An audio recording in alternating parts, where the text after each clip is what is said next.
Hello and welcome to the Marriage Meeting Podcast. I am your host, Ashlee Cain, and this is my co-host. Her husband, Lawrence Cain Jr. So make sure you like and subscribe to this video, to my channel. In this podcast, we'll discuss everything marriage, everything from ups, downs, parenting, just anything that has been working for us and things that are challenges. So make sure you stay tuned and come back often. So with this episode, I want to piggyback off of my blog post that I recently published in regards to navigating the transition period. So make sure you check out theashleecain.com for all the latest blog posts. But in that blog post, I gave a lot of my perspective, right? Because it's my blog and I am not in his head. I mean, we've been together long enough where I do know what he's thinking a lot of times. But with this, I was like, babe, it really would be interesting to hear, what is your take on our transition period? So for me, I define the transition periods as just any change that we go through together, and it could be big or small. So like some things we've gone through is having kids, losing jobs, getting promotions, buying a house, like anything that puts you in like change mode where you have to pivot and or change up routines. And I feel like since we not only been together, but definitely since we got married, we've gone through a lot of transition periods. Even within the first, even before we like got married, we had some tragic things that happened, and then right after we got married, it's just like been nonstop. And so my hope for the blog was to let other couples and women know some things that I feel like worked for us, because we're still here, we're still standing, but I know that these changes and transitions can really affect the marriage in a negative way. But I like, babe, I feel like we're stronger because of them. And I know there's a lot of other people that probably feel the same way too. But again, our mission is to just put our journey out there in hopes that we can bless others, and others can bless us and be like, hey, y'all, try this, right? Right. And so 3 things that I brought up in my blog post that helped me were killing the best mom syndrome, right? So Right. The best mom. Let's talk about that. Okay. Because what does that mean? For me, I don't know why, but women, and for me, this is my opinion, right? So I feel like we always have this pressure of being the best mom. Like always being on point, whatever on point is for you. So for me, I always, quite frankly, use my upbringing as a measuring stick, right? So my mom did this. That means I need to do that, right?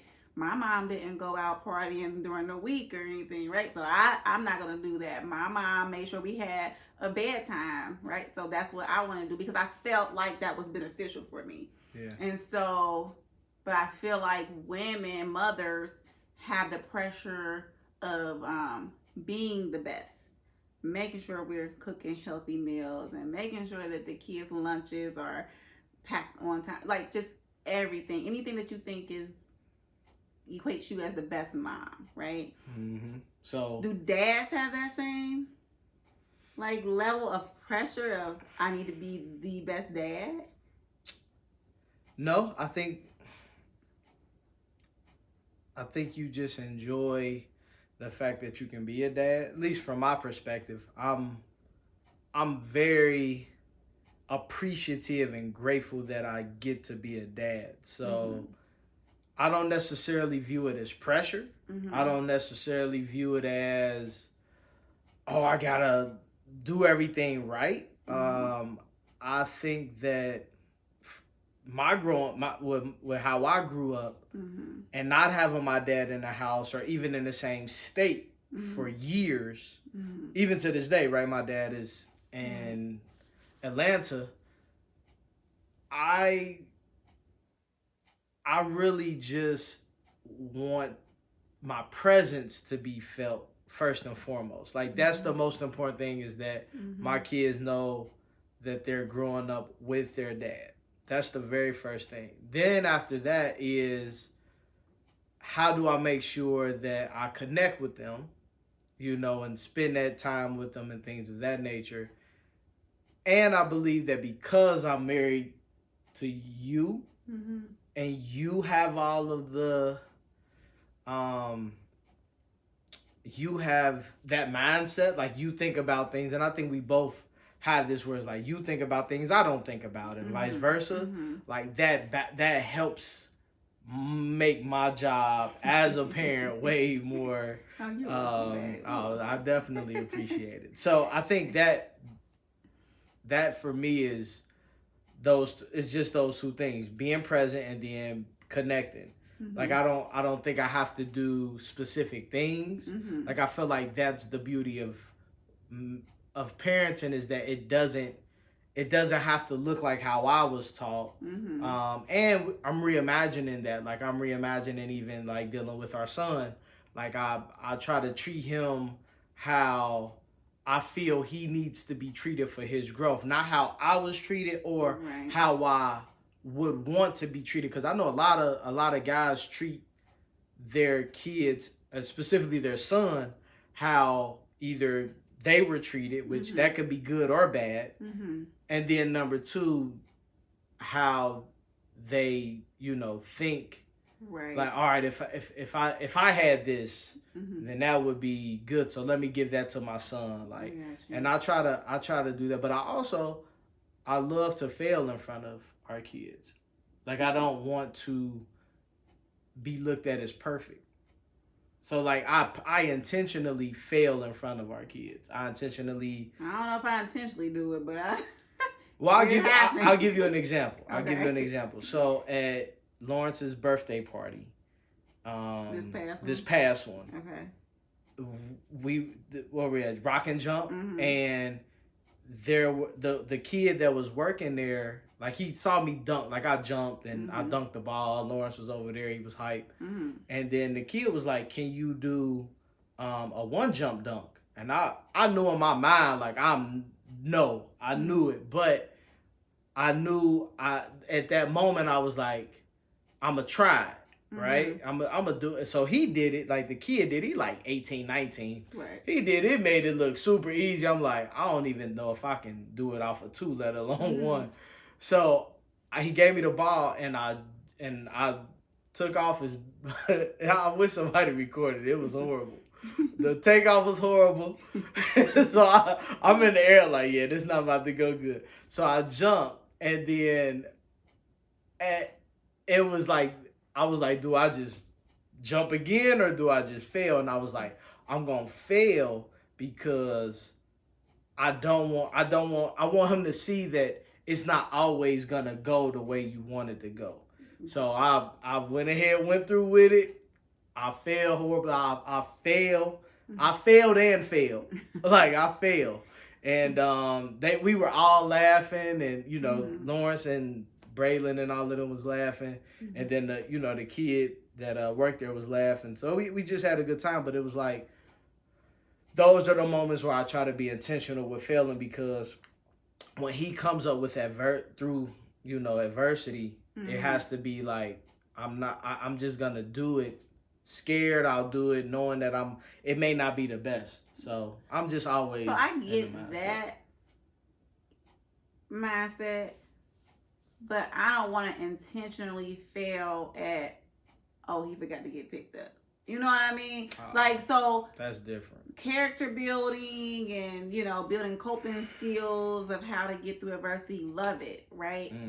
And it was something else you said about not wanting to necessarily give them the same things that we had or something that we didn't have because we didn't have it. Yeah. I get that too. My when I measure my upbringing, it's more of the structure part.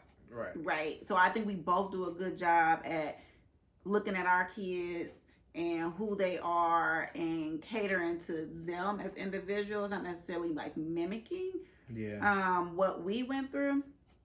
But, you know, so one of my things that I feel like has been successful for us is that I'm learning to kill the best mom syndrome. Um, it's not easy because, oh, I forgot to iron their clothes. Like, that could put me in a tizzy because it's like, I want to be this for my kids, right? My mom made sure we had everything ready. My mom made sure that, you know, we had our favorite snacks. And there might have been times when she forgot stuff, but I don't remember that. I just remember the good. So mom, you'll have to tell me, like, girl, I used to mess up all the time.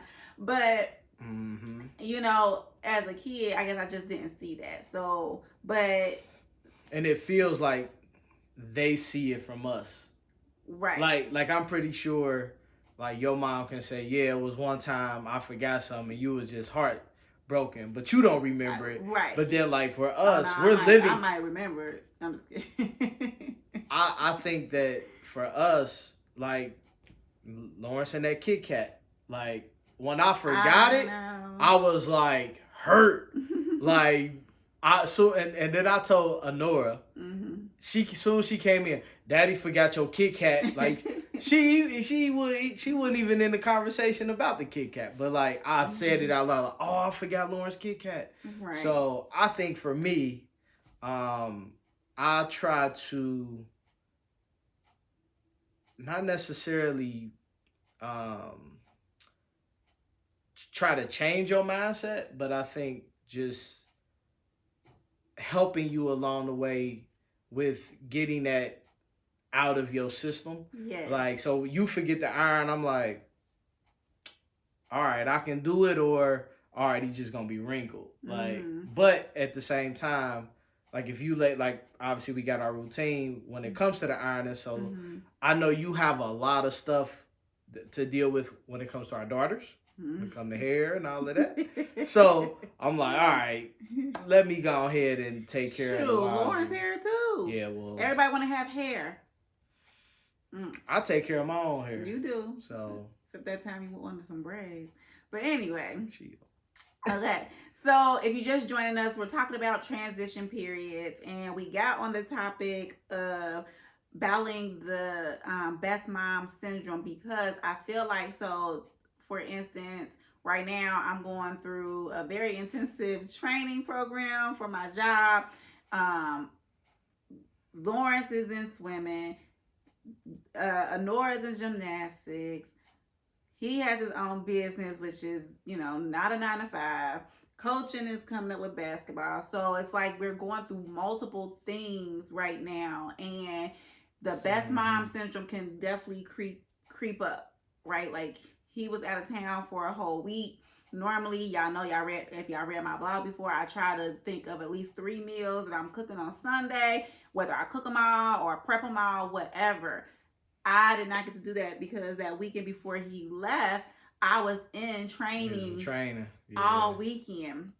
And so, y'all, I didn't cook the whole week. You know, even though there's food at home.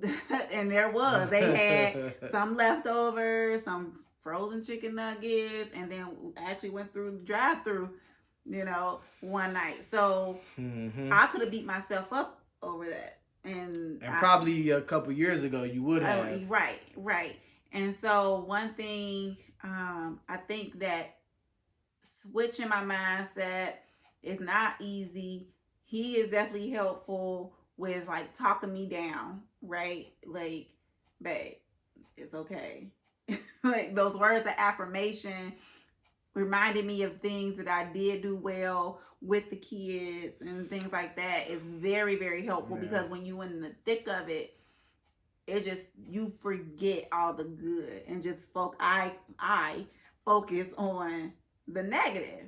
Yeah, I think, and to be clear and honest, and again, this is why we're doing the podcast, is to let you know that it doesn't start at this point. No. Because I know for me, I used to be frustrated at that. Mm. When she used to talk negative and, kind of beat herself up. And I'm just like, we here. Like, why are you like, so it used to internally make me frustrated. And, it was kind of like, it would throw off my mood. And I'm big on energy. I'm big on like, look, the glass, we got a glass. Ain't no glass half full, half empty. We have a glass. Let's just make the most of it. Let's go get some water. Like, you know what I mean? Like, we got the ability, God gave us the ability to fill our glass up. And he always comes through. And I think, leading up to me going out of town for the week, it was just like, we kept playing all of the scenarios and out, and it was just like, yeah, like, we don't know how it's gonna work, but it'll always work out. Mm-hmm. So yeah, I think that was, but again, this is 11 years, 3 kids in, the transitions that we've been through, we've done them together. And I think, like, and again, all glory to God, the transitions have never broken us or put us at a place where we were like, yeah, I don't think this is gonna work out between us. Like, right. It was always like the transitions may have affected one of us more than the other. Or, obviously having kids, that affect both of us. And but it was like that, like you said at the beginning, it makes us stronger. And you always have to go into the transition with the right mindset, pray, and continue to do it in a respectful and loving way, whether you are for the transition, right? Or if you're like, one that, you're not sure, like, but be honest, be open, and again, be solution based. Don't just be drama based. Or like complaining. Because we can all get into that, right? And sometimes I do just like, babe, I just want to complain. I just want to just listen to me, okay? I don't want you to fix it. And that's something you could say too. Like, I don't want you to fix it right now. I just want you to listen to. And I'll be like, I don't want to listen. But then when I'm ready, then we can talk about solutions. But that leads me to the next one, because you keep alluding to, even if you don't want the change, even if you're not, a fan of this transition. Yeah. Right. So we got kill the best mom syndrome the best way you can. That will definitely help the transition. Best parent for the fellas. You sorry. Feel me? Sorry. It was, that's why I needed the male perspective. Battling worry. So the transition that I keep that keeps coming to mind that I was hesitant about is Lawrence becoming a full-time entrepreneur. And I talk about this in my blog as well. I talk about that whole transition and how I felt. But I was worried. Now, it didn't come as a complete shock. Again, we've been together so long. He's always had this vision. We talked about it. And we actually were a little ready before we got like pushed into it. And I already had the business operating. It wasn't like I just was like, hey, I'm quitting. But y'all, so this comes back to just how I was how I grew up. Yeah, right? English teacher. I know, I'm sorry. English teacher off duty.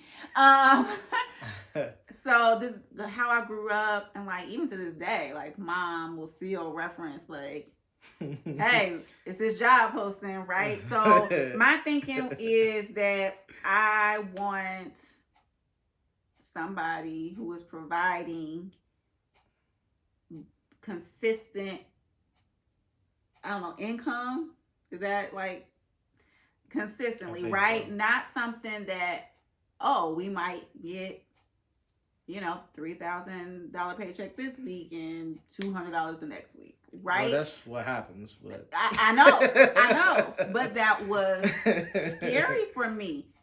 But you know, and I did not like battling worry. I am a worrier. This literally is like an everyday thing for me that I have to fight. But I think being cognizant of this worry helps me to talk myself down, because some people I feel like get into, oh well, I'm just a worrier, that's who I am. Yeah.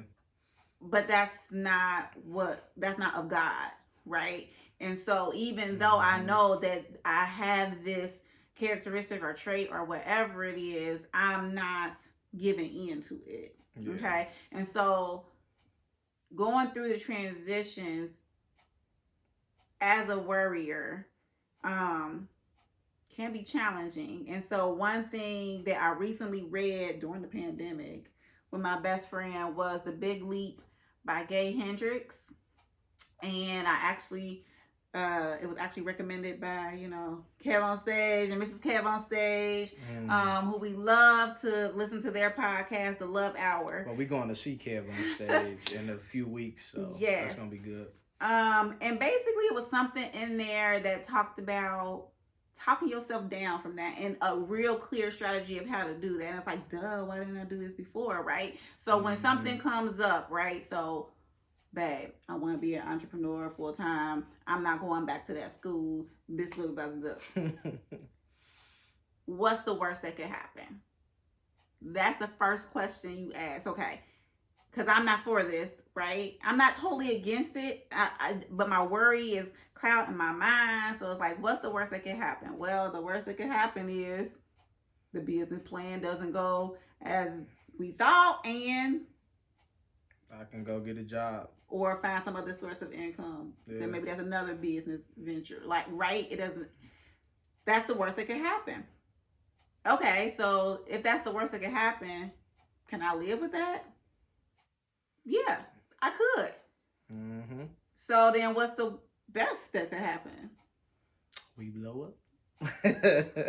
And it seems so simple, like, yeah, but that don't really, it really does work, y'all. Like, when that worry starts to come over, what's the worst that could happen? And maybe it is something that you need to, like, okay, babe, this is the worst that could happen. What is the plan?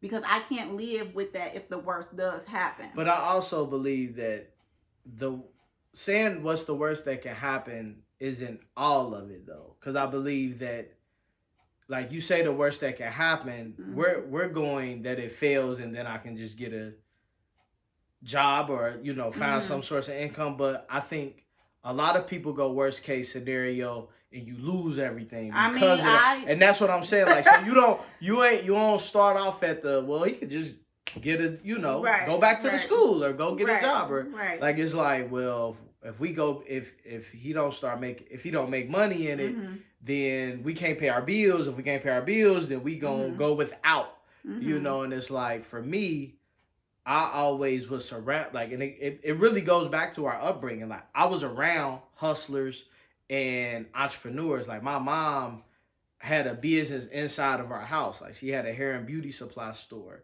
My grandparents had a cleaning business and a deli. My uncle, he had a cleaning business. So it was like I was already surrounded by entrepreneurs, and I was at a point where no job would pay me to do what I'm great at.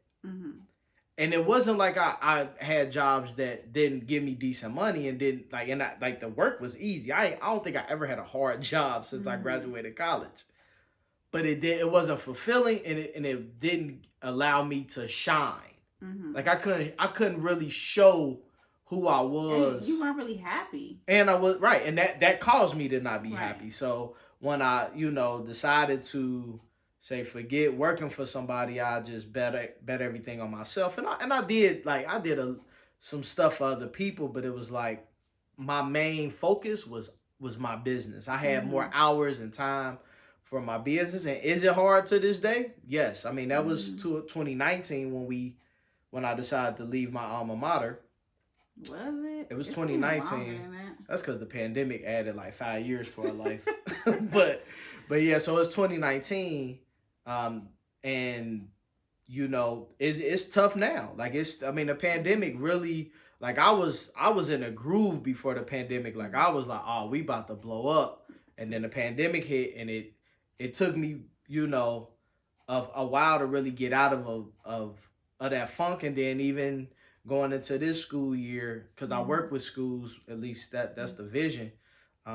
It's been tough. Like literally today, I'm like, I got to do more because it's like it's not coming like I wanted to. But I have ultimate faith in God, and I got ultimate faith in my ability, and I got somebody who, again, since we've been together, has always believed in me. She may not agree or with, you know, how I'm approaching it, or what the situation is. Like if I'm trying to get a new job, or I'm like whatever that, like that may not be like that. That's where the word, like she's never worried about me.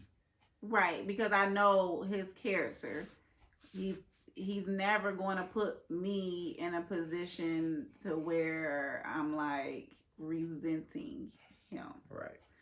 Or putting our family in a spot where we can't pay the bills, or just not being that provider. I'll go work at McDonald's before I let that happen. I think a lot of people that want to be entrepreneurs, or already have a business, like you think that that's the only thing, and it's like no, like this world is not like conducive to just, hey, everything's gonna be good once you start your business. So the transition, I mean, we're always in the transition because again, our like I'm ready for it to slow like down. going from like working in the pandemic, and then like now our kids are in extracurricular. Like our son is in basketball, was in basketball. It felt like all year.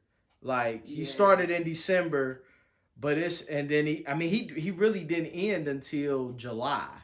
Like, and then now he's in swimming, and then our daughter's in gymnastics. So like every Saturday is like, man, you just want to chill, but you can't. You got like, we got to get up and moving, and then you have family that you know, birthday parties and friends, you know, events. it's a lot. It's a lot. Just getting through those periods, you know, worry is big, and so it's easier said than done to say don't worry about it. I know people say that, but every day just take time to acknowledge, yes, I'm worried about this, right, and just kind of talk yourself down from that.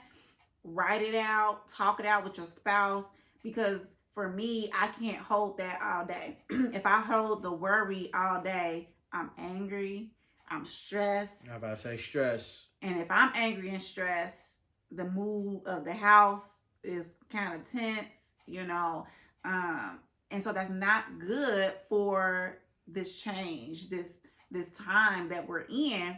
And so again, it could really break down a marriage. Yeah. And so the fact that I, again, am aware of this, I'm actively working through it, I think that is a huge help for us. And I appreciate you working on it. And I appreciate you allowing me the space to work on it. That way I ain't got to resort to smoking cigarettes. Right. You really be at your mama's house. I'll be down in my basement, first of all. My name on this. Really? All right. So the last thing that kind of goes without saying at this point, but I'm going to say it anyway, is to go with the flow. Again, if you've been following me, y'all know I'm a planner. I plan, even, and yeah, he's not, and I find joy in planning. And so it is really a happy space for me to have something written out, to have a vision, but it can't consume you. So I was listening to Eric Thomas's podcast. Okay. And he says we get so focused on the plan that we forget about the mission. And the mission should move you, but a lot of times the plan paralyzes us. So obviously planning is super important. Right. But that's the first step, though. And then you have to prepare, which we do a lot of preparation. I think we spend a lot of time in that phase. Yeah. As a family, right? Yeah. Especially like the weekends are like really for preparation. Like laundry is preparation because you gotta for me, I work out 5. Well, I'm about to go back to 6 days a week starting tomorrow. Oh gosh, that's more laundry. So that I mostly do, and so we're preparing. We're doing laundry. I gotta prepare I got a juicer, so I juice. So we're preparing a lot for the week, and then even in the week we prepare, and then like the transitions you have to if you can. Again, that's why it's important to have the marriage meetings and just have those touch points because it is which we October marriage meeting. Yeah, we got one coming. So we behind a week, y'all. So right, because I was gone a week, but it's October 23rd. A month from now, our life is going to be totally different. Like literally, the days are going to be. We're talking to them. We ain't talking about it. The life is going to be crazy, right? And this is entering our 4th year of this, but it's still not. It get crazier. Her schedule's like when I first started coaching. One of the reasons why I took it is because she got off early. Like she got off at 2:30. Right. Now she get off at 4:30. My games are at 4:30. So it's like. So let me just say this. I am a homebody, and I would intentionally not partake in events or get-togethers because being very busy is a stressor for me. It does trigger my worry. So now I am in a lot of commitments that's way out of my comfort zone to be going from one thing to the next thing to the next thing. Like, yeah, it stresses me out. So, praise dancing, and I'm teaching, and I'm doing my blog, and I'm taking kids to practice, and I have a lot of commitments now. And although I'm not feeling like I need to give up anything, it's just I have this go with the flow means so much more now because yes, I take the time out to write out our plans, to write out what we're gonna eat and things like that, and I can't get upset when the plan doesn't pan out. Yeah, I mean, you have to be as forward thinking as possible, and then just make that pivot when the time comes. That's what he was talking about on there too. They gave an example of how our military, they plan for the plan to fail. So they go in with a plan, but then they say, well, this plan is gonna fail, so what's the plan after that fails? Right? And that's like high level stuff, and like our plans don't necessarily fail, it just may change, but right, can y'all pick up the kids at 1:00 because the daycare gotta close, right? Dang. Or daycare closed for 2 days, right? Out of nowhere, right? And we have to. But I think again, when you talk about hand, foot, and mouth, y'all make sure y'all washing y'all kids' hands because that thing is contagious. No, it is. It's in multiple. I know places right now. But I think when it comes to going with the flow, understanding that the flow has to involve the love that you share, right? So going with the flow for me is I'm embracing everything as far as like the busyness, because I actually thrive in the busyness. Like it doesn't bother me. Yeah. But at the same time, now I need to be more precise with my time away from her so that my time with her can be prosperous. And what I mean by that is like my work, like I have a clear work day now. Like I haven't had that. When I got back from out of town, like that was one of the things that I was like, okay, I have a month before basketball season. I'm going to create a actual workflow so that I'm not up at night. Well, I'll be up at night anyway, but so I'm not up worrying, because I worry internally. Like I That's a worry whole internally, nother and episode. so, but it's like I worry about things I can change. So I'm like I just like go with the flow with it. But now this was like the most productive week I've had in business, and like now I've like this weekend just felt super relaxing. Like I did some work today. Like I made small things, but like I feel so much better. And then now I'm like, her love language is quality time. Yes. So I need to make sure that even in the transitional periods, even in that busyness, that I don't forget that. And I'm intentional, not waiting on her to be like, all right.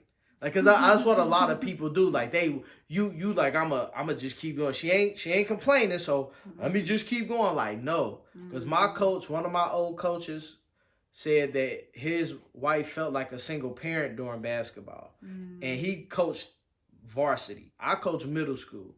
I do not want my wife to feel like a single parent. Shout out period. to the single parents. Y'all, So, y'all the goats for yeah. real. Because that week just away, you know, the one thing that helps, bedtime routine.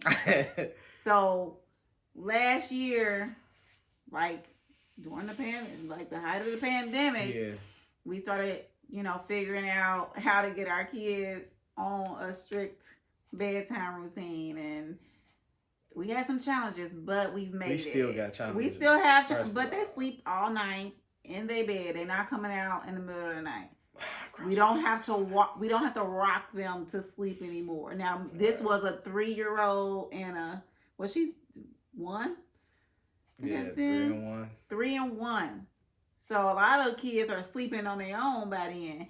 So ours won. But ours were not. They needed to be touching us, which makes it like, oh, that's so sweet. And it is. That's what sucked us in. That's why it lasted so long. But then when you look at the clock and it's 11 o'clock and they still looking at you, okay? So figuring out a bedtime routine, and maybe I'll do a follow-up post about what actually, you know, worked for us, because we changed the strategy a couple times. But that really helped us go with the flow, because I know that there is an end to the day, right? One big stressor for me, so I would go to rehearsal Tuesdays and be there till 9, walk in the door ready to take a shower and eat, but my kids are still up. So now I'm stressed about, okay, I gotta do this and get them to bed, but then I gotta get up for work at 6 8. Like, yeah, it was crazy. So making sure that they had that bedtime, 8 o'clock. I mean, even if they talking and playing upstairs, guess what? Most of the time they not coming down. They just... Yeah. And if you don't have kids, I think this, like, what is your bedtime routine? Yeah. You know, as a married couple, and is it one that, you know, you both enjoy? You know, like, again, we try to watch our shows, like every Thursday right now we're watching Married at First Sight. You know, we're finding, you know, that's our time. Like, and some days it's like, you know, and I ain't been as honest. I be trying to thug it out, but I be tired. I'm like, babe, you good? You sure you want? I'm good. I be fighting it, but because I want. I'm not doing it.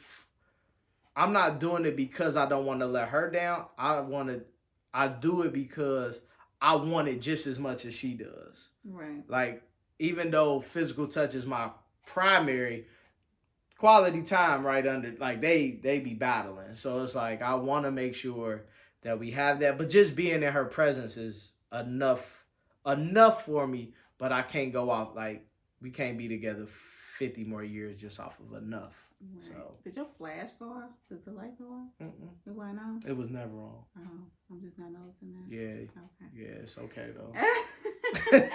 I was getting worried, y'all. Okay. So that really did help the bedtime routine, going with the flow. That helped the transition, especially this one right now. Like, I have homework again. And if y'all know me personally, y'all know that I was like, I'm not going back to school. You have to pay me to go back to school. And they are. But I am going through, you know, it is a good training, but it is at the same time as I'm working full time. I mean, it's during the summer. We had some overnights. I got another over. It's a lot now that I got a kid that's doing homework. Now that I got a daughter who is in gym. You know what I mean? My load is just way bigger than when I completed my master's. When I completed my master's, I had baby Lawrence, and he wasn't even in school yet. And then I was pregnant. But it also goes back. It goes back to that being perfect mom. Right. Like you in your own way just got that busy. Yeah. Whereas like I feel like I've been it's been a year. It's been a year. Yeah. I've been in that program. But like me, I'm a board member on all the scholarships. I know, but you. And I'm saying all of that. That's right. You've been accustomed to that, and right. It doesn't bother you. Right. And like again, it's the mindset though. Yeah. It's the mindset of like I can have everything. Like and like my kids don't lack. And I feel like until you say I'm not happy with how your lifestyle is affecting us, I think that's when I would like. Well, I'm already actively trying to change. Again, 3 years from now, I'm not coaching, so like I know that. But I think like that, like part of it is that's my personality. Another part of it is my mindset is just this is what I want, so I'm gonna get it, and I'm being an example of how it is to be involved with things that make you feel good.